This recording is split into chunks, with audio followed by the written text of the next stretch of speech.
ยิงแอดโฆษณา Facebook แล้วแต่ว่า Facebook บ่ได้ตัดเงินและบ่ฮู้ว่าจะต้องไปจ่ายเงินแบบใดและเกณฑ์เงินแม่นเท่าใดและการยิงของเฮานะมันกินเงินเท่าใดเดี๋ยวคลิปวิดีโอที่ครูจะพาไปเบิ่งว่าจะต้องเบิ่งว่าเกณฑ์เงินของเฮาแม่นเท่าใดเดี๋ยวไปเบิ่งกัน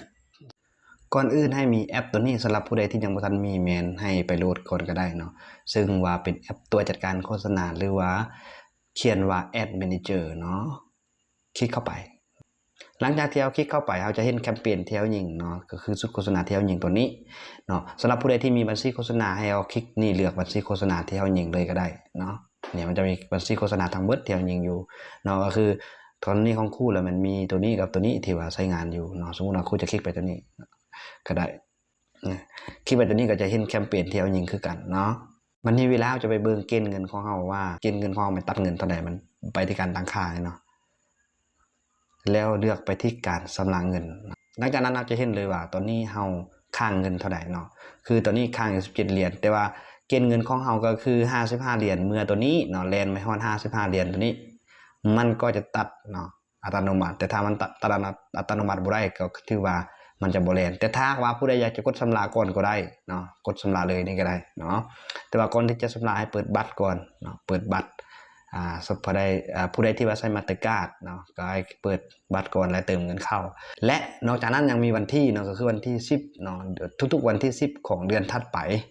แมนมันจะเก็บเงินในบัญชีตัวนี้ถึงว่ามันจะเรียนบ่ฮอด55เหรียญก็ตามแต่ว่านอนวันที่10มันจะตัดอัตโนมัติคือกันเนาะสำหรับผู้ใดที่อยากจะกดชำระเลยก็กดชำระเลยตัวนี้นะผู้ใดบ่มีเงินเพียงพอตามยอดค่าปัจจุบันสามารถเลือกจ่าย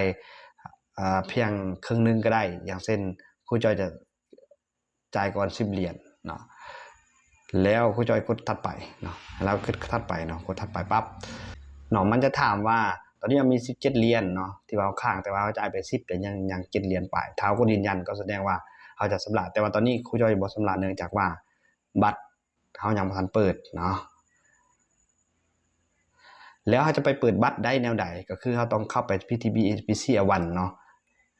หลังจากเข้าไป PC1 แล้วกดที่ Mastercard เนาะแล้วไปเลือกตัวนี้เนาะคำว่าเปิดปิดออนไลน์นี่ต้องเปิดให้มันเป็นแบบนี้เนาะกรณีที่มันปิดไว้เข้าไปเปิดก่อนแล้วจึงเข้าไปชำระเนาะถ้าว่าเฮายังบ่ทันเปิดก็